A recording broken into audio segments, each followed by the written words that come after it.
Hi hello ನಮಸ್ಕಾರ welcome back to Sushmita Deshpande YouTube channel. ಎಲ್ಲರೂ ಹೇಗಿದ್ದೀರಾ?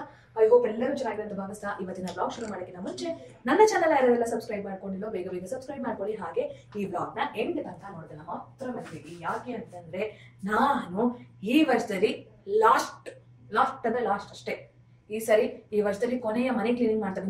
ಏನಿದ್ರು ಮುಂದಿನ ವರ್ಷನೇ ಮಾಡೋದು, ಮುಂದಿನ ವರ್ಷನೇ ಮಾಡೋದು. ನಮ್ಮಪ್ಪಣೆಗೂ ಮನೆ ಕ್ಲೀನ್ ಮಾಡುವ ಅಂತರ ಮಾಡೋದೇ ಇಲ್ಲ. ಇದು ಆಕ್ಚುಲಿ ಚೆನ್ನಾಗಿರೋದು. ಸೊ ಹಾಗಾಗಿ ಎಲ್ಲ ಈ ಅಂಗಡಿ ಸೇಲ್ಗಳಲ್ಲಿ ಎಲ್ಲ ಇಯರ್ ಎಂಡಿಂಗ್ ಸೇಲು ಆ ಥರ ಎಲ್ಲ ಇದ್ದಂಗೆ ನಾನು ಮನೆಯಲ್ಲಿ ಇಯರ್ ಎಂಡಿಂಗ್ ಕ್ಲೀನಿಂಗ್ ಮಾಡ್ತಾ ಇದ್ದೀನಿ. ಅಂದರೆ ಕ್ರಿಕೆಟ್ಗೆಲ್ಲ ಹೋಗಿ ಮನೆ ಎಲ್ಲ ಫುಲ್ ಗಬ್ಬಾಗೋಗಿತ್ತು, ಮನೆ ಕಡೆ ಗಮನನೇ ಕೊಟ್ಟಿರಲಿಲ್ಲ. ಸೊ ಹಾಗಾಗಿ ಇನ್ನೇನು ಹೊಸ ವರ್ಷ ಬರ್ತಾ ಇದೆ, ಅದಕ್ಕೆ ಒಂದೊಂದೇ ಕಡೆ ಕ್ಲೀನ್ ಮಾಡ್ಕೊಂಡು ಬರೋಣ ಅಂತ ಹೇಳ್ಬಿಟ್ಟು ಪ್ಲ್ಯಾನ್ ಮಾಡ್ತಾ ಇದ್ದೀನಿ. ಸೊ ಈಗ ನನಗೆ ಯಾರು ಹೆಲ್ಪರ್ಸ್ ಇಲ್ಲದಿರೋ ಕಾರಣದಿಂದ ನಾನೊಬ್ಬಳೇ ಮನೆ ಕ್ಲೀನ್ ಮಾಡ್ಕೋಬೇಕಾಗತ್ತೆ. ಹಾಗಾಗಿ ಎಷ್ಟೆಷ್ಟು ಸಾಧ್ಯನೋ ಹಾಗೆ ಒಂದೊಂದೇ ಕಡೆ ಒಂದಿನ ಬರೀ ಹಾಲು ಕಿಚನ್ನು, ಇನ್ನೊಂದಿನ ಬರೀ ರೂಮ್, ಇನ್ನೊಂದು ದಿನ ಬರೀ ಮೇಲೆ ಕೆಳಗೆ ಆ ಥರ ಕ್ಲೀನ್ ಮಾಡ್ಕೊಂಬರೋಣ ಅಂತ ಪ್ಲ್ಯಾನ್ ಮಾಡ್ತೇನೆ. ಸೊ ಹಾಗಾಗಿ ಇವತ್ತು ನಾನು ನನ್ನ ಮನೆಯ ಕ್ಲೀನಿಂಗ್ ಬ್ಲಾಗ್ನ ಮಾಡ್ತಾ ಇದ್ದೀನಿ. ನಾನೊಂದು ಹೊಸ ಪ್ರಾಡಕ್ಟ್ ತೊಗೊಂಡಿದ್ದೀನಿ ಸುಲಭ ಆಗೋದಕ್ಕೆ ನನಗೆ ಕ್ಲೀನಿಂಗ್ ಮಾಡೋದಕ್ಕೆ.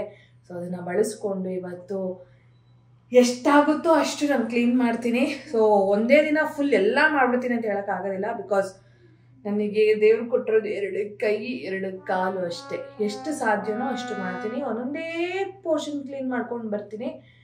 ಸೊ ಈಗ ಟೈಮ್ ವೇಸ್ಟ್ ಮಾಡೋದು ಬೇಡ, ಪಟ ಪಟ ಅಂತ ಕ್ಲೀನ್ ಮಾಡೋಕ್ಕೆ ಶುರು ಮಾಡ್ತೀನಿ.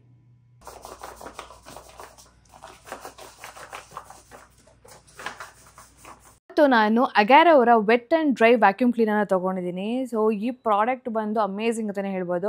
ಸೊ ವೆಟ್ಟನ್ನು ನೀವು ಕ್ಲೀನ್ ಮಾಡ್ಕೋಬಹುದು ಅಥವಾ ಡ್ರೈ ತುಂಬ ಡಸ್ಟ್ ಇರೋ ಪಾರ್ಟಿಕಲ್ಸ್ನು ಸಹ ನೀವು ಈಸಿಯಾಗಿ ಕ್ಲೀನ್ ಮಾಡ್ಕೋಬಹುದು. ಆ್ಯಂಡ್ ಇದು 21.5 kPa ಸಕ್ಷನ್ ಇರುತ್ತೆ. ಸೊ ಎಷ್ಟೇ ಡಸ್ಟ್ ಇದ್ದರೂ ಈಸಿಯಾಗಿ ಸಕ್ ಮಾಡಿಬಿಡುತ್ತೆ. ಸೊ ಈಗ ಕ್ವಿಕ್ಕಾಗಿ ನನ್ನ ಮನೇನ ನಾನು ಕ್ಲೀನ್ ಮಾಡ್ತೀನಿ. ಅದ್ರ ಜೊತೆಗೆ ಏನೇನೆಲ್ಲ ಬಂದಿದೆ ಅದನ್ನು ನಿಮಗೆ ತೋರಿಸ್ತೀನಿ. ಸೊ ಈ ವ್ಯಾಕ್ಯೂಮ್ ಕ್ಲೀನರ್ ಬಂದು ಸ್ಟೇನ್ಲೆಸ್ ಸ್ಟೀಲ್ ಬಾಡಿ ಆಗಿರುತ್ತೆ. ಸೊ ನೋಡಿ ಎಷ್ಟು ಚೆಂದ ಇದೆ, ಒಳ್ಳೆ ಲಿಟ್ರಲಿ ಒಂದು ಯಾವುದೋ ಒಂದು ದೊಡ್ಡ ಪಾತ್ರೆನೇ ಇದ್ದಂಗಿದೆ. ಇಲ್ಲಿ ನೋಡ್ತಾ ಇದ್ದೀರಲ್ವಾ, ಇದರಲ್ಲಿ ಡಸ್ಟು ಕಸ ಗಿಸ ಏನೇನೆಲ್ಲ ಇರುತ್ತೋ ಇದರಲ್ಲಿ ತುಂಬುತ್ತೆ. ಸೊ ಇದನ್ನು ಹಿಂಗೆ ಕ್ಲೋಸ್ ಮಾಡಿ ಆ್ಯಂಡ್ ಈಸಿಯಾಗಿ ಕೂಡ ಇದನ್ನು ಸ್ಕ್ರಾಲ್ ಮಾಡ್ಕೊಂಬರ್ಬೋದು ನೋಡಿ.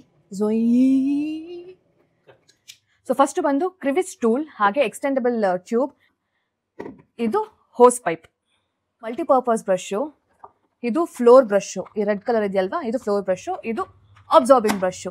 ಸೊ ಇದರಲ್ಲಿ 2 ಓಪನಿಂಗ್ಸ್ ಇರುತ್ತೆ. ಸೊ ಒಂದು ಬಂದು ವ್ಯಾಕ್ಯೂಮಿಂಗ್ ಆ್ಯಂಡ್ ಇನ್ನೊಂದು ಬಂದು ಬ್ಲೋವರ್. ಸೊ ಈ ವ್ಯಾಕ್ಯೂಮಿಂಗ್ ಬಂದು ಈ ಕಸ ಕಡ್ಡಿ ಎಲ್ಲ ಏನಿರೋದು ಅದನ್ನೆಲ್ಲ ಸಕ್ ಮಾಡುತ್ತೆ. ಸೊ ಇದು ಬಂದು ಬ್ಲೋವರ್, ಇದು ತುಂಬ ಡಸ್ಟ್ ಎಲ್ಲ ಇರುತ್ತಲ್ವ, ಹೊರಗಡೆ ಧೂಳೆಲ್ಲ ಇರುತ್ತಲ್ವ, ಅದನ್ನೆಲ್ಲ ಇದು ಬ್ಲೋ ಮಾಡುತ್ತೆ. ಸೊ ಈ ಬ್ರಷ್ ಬಂದು ಈಸಿಯಾಗಿ ಸೋಫಾ ಕೆಳಗೆ ಅಥವಾ TV ಯೂನಿಟ್ ಕೆಳಗೆಲ್ಲ ನೀವು ಇದನ್ನು ಪೈಪ್ನ ಹಿಂಗೆ ಒಳಗೆ ಹಾಕಿ ಕ್ಲೀನ್ ಮಾಡ್ಕೋಬಹುದು.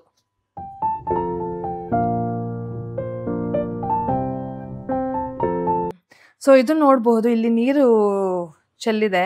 ನೀರನ್ನು ಸಹ ತುಂಬ ಏನಾದರೂ ನೀರು ಚೆಲ್ಲಿರುತ್ತೆ, ಅದನ್ನು ಒರೆಸೋಕ್ಕಾಗಲ್ಲ ಅಂದಾಗ ಈ ಬ್ರಷ್ನ ಯೂಸ್ ಮಾಡಿಕೊಂಡು ನೀವು ನೀರನ್ನ ಕ್ಲೀನ್ ಮಾಡ್ಬೋದು.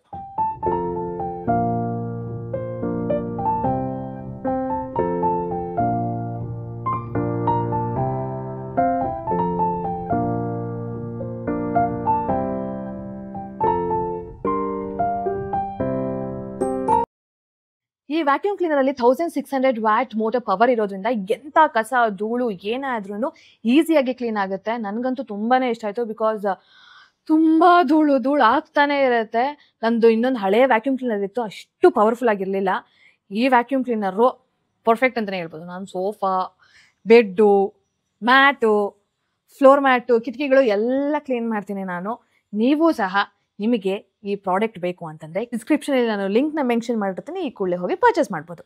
ಇಲ್ಲಿ ನೋಡಿ ಎಷ್ಟು ಕಸ ಇದೆ, ಇದು ನೋಡಿ ಬೈಕೋಬೇಡಿ ನೀವು ನನ್ನನ್ನು, ಯಾಕಂದರೆ ನಾನು ತುಂಬ ಬ್ಯುಸಿ ಇದೆ ಅದಕ್ಕೆ ಕ್ಲೀನ್ ಮಾಡೋಕ್ಕಾಗಿರಲಿಲ್ಲ. ಇವಾಗ ಒಂದು ಕಡೆಯಿಂದ ಕ್ಲೀನ್ ಮಾಡ್ಕೊಂಬರ್ತಾ ಇದ್ದೀನಿ. ಸೊ ಇಲ್ಲಿ ನೋಡ್ಬೋದಲ್ಲ ಎಷ್ಟು ಡಸ್ಟ್ ಇದೆ ಅಂತ. ಎಲ್ಲರ ಮನೆಯಲ್ಲೂ ಕಸ ಇದ್ದೇ ಇರುತ್ತೆ. ಎಲ್ಲ ಗಂಡು ಮಕ್ಕಳಿಗೂ ತಮ್ಮ ಮನೆ ನೀಟಾಗಿ ಇಟ್ಕೋಬೇಕು, ತಮ್ಮ ಮನೆ ಚೆನ್ನಾಗಿ ಇಟ್ಕೋಬೇಕು ಅಂತ ಎಲ್ಲ ಹೊರಗಡೆ ಕೆಲಸ ಮುಗಿಸ್ಕೊಂಡು ಬಂದು ಮನೇನೂ ನೀಟಾಗಿ ಇಟ್ಕೋತಾರಲ್ವ, ನಿಜವಾಗ್ಲೂ ಅಂಥವ್ರಿಗೆ ಹೆಡ್ಸ್ ಆಫ್. ಆ್ಯಂಡ್ ನಾನು ನಿಜ ಹೇಳಬೇಕು, ಆ್ಯಕ್ಚುಲಿ ಮನೆ ಕ್ಲೀನ್ ಮಾಡೋದು ಒಂಥರ ಥೆರಪಿ ಥರ. ಮನೆ ನೀಟಾಗಿದ್ದರೆ ನಮ್ಮ ಮನಸ್ಸು ಆರಾಮಾಗಿರುತ್ತೆ, ನಮ್ಮ ಮನಸ್ಸು ನೀಟಾಗಿರುತ್ತೆ. ಕೆಟ್ಟ ಥಾಟ್ಸ್ ಆಗಲಿ ಅಥವಾ ಕೆಟ್ಟ ನಿರ್ಧಾರಗಳಾಗಲಿ ಆ ಥರದ್ದು ಏನೂ ಬರೋದಿಲ್ಲ.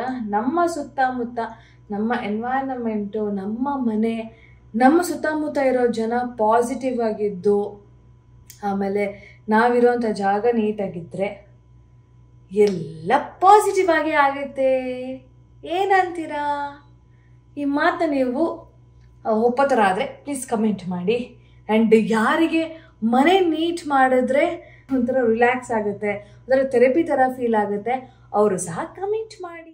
ನಮ್ಮ ಯಜಮಾನ್ರು ಕೆಲ್ಸಕ್ಕೂ ಹೋಗ್ತಿದ್ದಾರೆ. ಕೆಲ್ಸಕ್ಕೆ bye friends, hello friends, bye friends.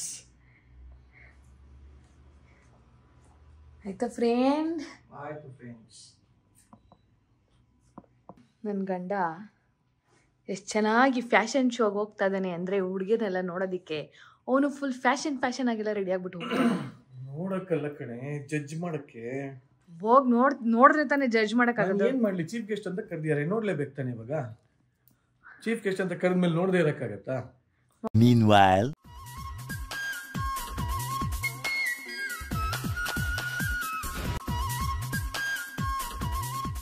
ಪ್ರಕೃತಿ ಸೌಂದರ್ಯನ ಸವಿಬೇಕು ಅಂತ ದೊಡ್ಡ ದೊಡ್ಡ ಕವಿಗಳೆಲ್ಲ ಹೇಳಿದ್ದಾರೆ. ದೊಡ್ಡ ಕವಿಗಳೇ ಪ್ರಕೃತಿ ಸೌಂದರ್ಯನ ಸವಿಬೇಕು ಅಂತ ಹೇಳಿದಾಗ ನಾನು ನೀನೆಲ್ಲ ಯಾವ ಹುಲು ಮಾನವರನಲ್ಲ. ಹಲೋ, ನೀನು ಪ್ರಕೃತಿ ಬೇರೆ, ಹುಡುಗಿರ್ ಬೇರೆ. ಪ್ರಕೃತಿ ಅಂದ್ರೆ ಹುಡುಗಿನೇ ಕಣೆ. ಹಾ ಯಾರು ಹೇಳಿದ್ದು? ಈಗ ನಾನು ಒಂದು ಹಾಡು ಹೇಳ್ತಾ ಇದ್ದೀನಿ, ಅಲ್ಲಿ ಹೋಗಿ. ಏನ್ ಹಾಡು? ರೆಕ್ಕೆ ಇದ್ದರೆ ಸಾಕಿ ಕಡಲಿಗೆ ಬೇಕು ಬಾನು ಆರೋಗ್ಯ ಕತ್ರ ಸಾಕ್ತೀನಿ.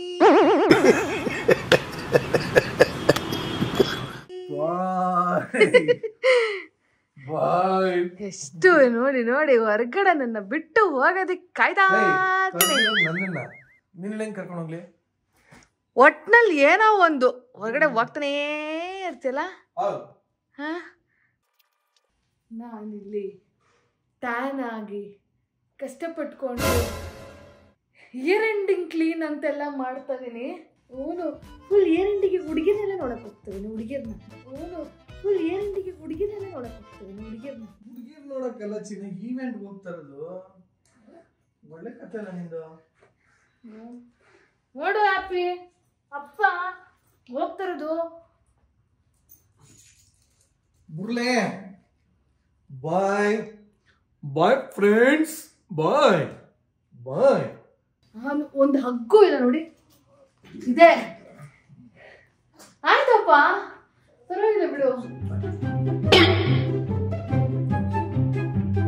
ಬಾಯ್ ಬಾಯ್ ಬಾಯ್, ಲವ್ ಯು ಬಾಯ್ ಬಾಯ್. ಎಷ್ಟು ಚೆನ್ನಾಗಿ ತಪ್ಪಿಸ್ಕೊಂಡು ಹೋಗ್ತಾ ಇದೀಯಾ ನೀನು ಅಂದ್ರೆ. ಏನು ಜಾಲಿಯಾಗಿ ಹೋಗ್ತಾ ಇದ್ದೀನಿ ನೋಡಿ ನಮ್ಮ ಗಂಡ.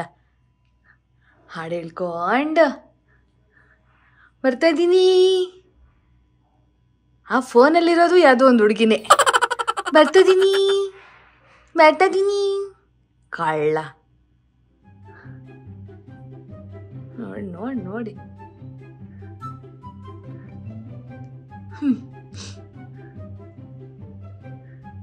ಹೋಗ್ಬಿಟ್ಟು ಬರಲಿ ಕೆಲ್ಸಕ್ಕಲ್ವಾ, ಪರವಾಗಿಲ್ಲ. ಇಲ್ಲ ಅಂದ್ರೆ ಕಚಕ್ ಕಚಕ್.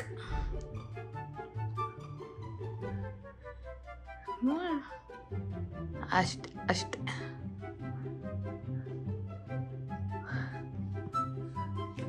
Hello, excuse me, happy Deshpande. Hello, ಏನಪ್ಪ?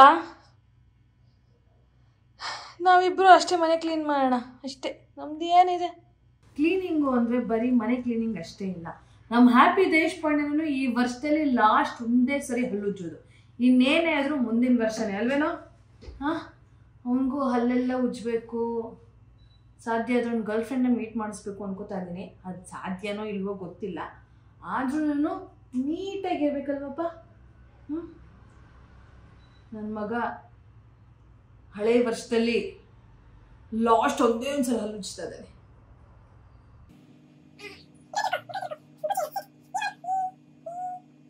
ನೀವು ನಿಮ್ಮ ಪೆಟ್ಸಿಗೆಲ್ಲ ಈ ಥರ ಹಲ್ಲುಜ್ಜೋದು, ತಲೆ ಬಾಚೋದು ಎಲ್ಲ ಮಾಡ್ತೀರಾ?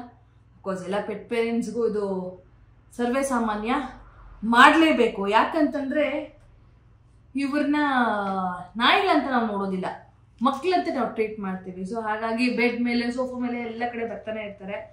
ಸೊ ಎವ್ರಿ ಟೈಮ್ ಅವ್ರನ್ನ ವಾಕಿಂಗ್ ಕರ್ಕೊಂಡು ಹೋದ್ಮೇಲೆ ಅವ್ರಿಗೆ ಹೊರಿಸೋದು, ಬಾಚೋದು, ಉಜ್ಜೋದು, that is quite common. So ನೀವು ನಿಮ್ಮ ಪೆಟ್ಸಿಗೆ ಹಲ್ಲುಜ್ತೀರಾ? ಕಮೆಂಟ್ ಮಾಡಿ ಬೇಗ. ಏನು ಬೇಕು?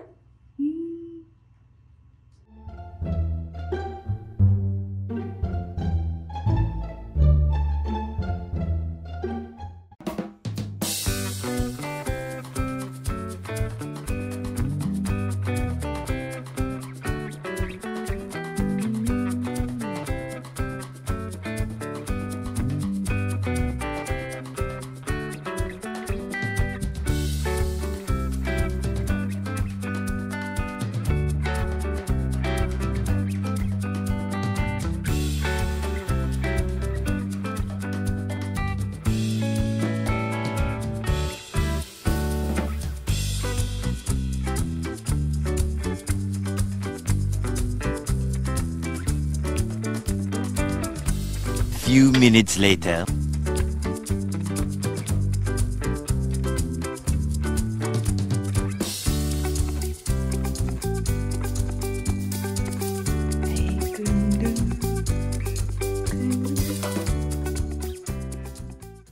ಅಮ್ಮ ಫೈನಲಿ ಆಯಿತು. ಅಂದರೆ ಇವತ್ತು ಬರೀ ಹಾಲು, ಕಿಚನ್ನು, ರೂಮ್ ಆಗಿದೆ. ಇನ್ನು ಮಿಕ್ಕಿದ್ದು ನೆಕ್ಸ್ಟ್ ಇಯರ್ ಮಾಡ್ಕೋತೀನಿ. ಅಯ್ಯಪ್ಪ ದೇವ್ರೆ, ಫೈನಲಿ ಮನೆ ನೀಟ್ ಆಯಿತು. ಅಂದರೆ ಬರೀ ಒಂದು ಪೋರ್ಷನ್ ಮಾತ್ರ ಅಷ್ಟು ನೀಟ್ ಮಾಡ್ಕೊಂಡಿರೋದು. ಸೊ ನನಗಂತೂ ವ್ಯಾಕ್ಯೂಮ್ ಕ್ಲೀನರ್ ತುಂಬಾ ಹೆಲ್ಪ್ಫುಲ್ ಆಯಿತು. ಐ ಹೋಪ್ ನೀವು ಸಹ ನೋಡ್ತಿರೋರು ಹೋಗಿ ಪರ್ಚೇಸ್ ಮಾಡಿ.